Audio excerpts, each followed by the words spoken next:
چنانچہ میں نے جو آیت آپ کے سامنے تلاوت کی ہے اس میں اللہ تبارک و تعالی نے فرمایا کہ عدت الشہور عند اللہ 12 شہرا، کہ اللہ تبارک و تعالی نے جو مہینے بنائے ہیں وہ کل 12 مہینے ہیں، اور یہ 12 مہینے اللہ تعالی نے طے کر دیے تھے یوم خلق السماوات والارض،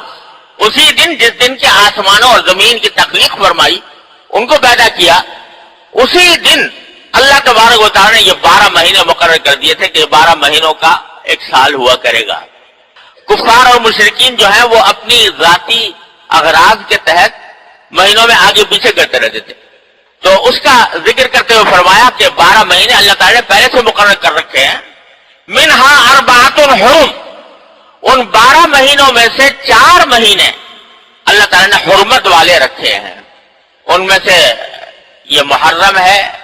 اور صفر ہے اور رجب کا مہینہ ہے اور ذوالقعدہ کا مہینہ، یہ خاص طور پر اللہ تبارک و تعالی نے حرمت والے رکھے ہیں۔ بسم اللہ الرحمن الرحیم۔ محترم مولانا مفتی تقی عثمانی صاحب نے محرم الحرام کی فضیلت بیان کرتے ہوئے آیت کریمہ منہا 4 حرم، ان 4 مہینوں کی توضیح میں سفر کا مہینہ شمار کر دیا۔ یقیناً یہ ان کی سبقت لسانی ہے، چونکہ تمام مفسرین کا اتفاق ہے اور اس سلسلے میں روایات موجود ہیں کہ اس سے مراد محرم ہے،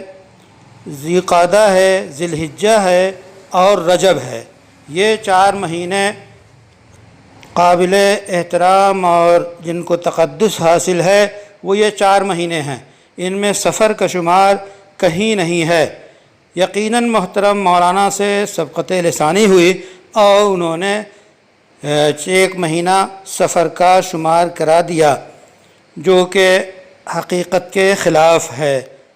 اس لیے اس کی وضاحت کر رہا ہوں کہ عام آدمی محترم کی تقریر سنے گا تو وہ تو سبقت لسانی سے واقف نہیں ہوگا، بلکہ 4 مہینوں میں سے 1 مہینہ سفر کو سمجھ بیٹھے گا جو خلاف واقعہ ہے۔ اللہ تعالی ہمیں خیر کی توفیق عطا فرمائے اور علم نافع عطا فرمائے، اور محترم مولانا تقی عثمانی صاحب کی ان میں برکت اور ان کا فیض عالم میں پہنچاتا رہے۔ جس کے معنی یہ تھے کہ ان 4 مہینوں میں جنگ کرنا جائز نہیں تھا، ان 4 مہینوں میں کسی جائز مقصد کے لیے جنگ کرنا بھی جائز نہیں تھا، اس واسطے ان کو اشہر حرم کہتے تھے۔ اور جاہلیت کے زمانے میں جو مشرکین تھے وہ بھی ان 4 مہینوں کی حرمت کے قائل تھے، اور وہ بھی یہ کہتے تھے کہ ان دنوں میں لڑائی کرنا حرام ہے، کیونکہ حضرت ابراہیم علیہ السلام کے وقت سے یہ بات چلی آتی تھی کہ ان 4 مہینوں میں لڑنا حرام ہے، اور ابراہیم علیہ السلام کے دین کی بہت سی باتیں مشرکین کے اندر چلی آتی تھی، ان میں سے ایک بات یہ بھی تھی۔ لیکن اس کے لیے انہوں نے ہیلا نکالا تھا کہ اگر لڑتے لڑتے مثلا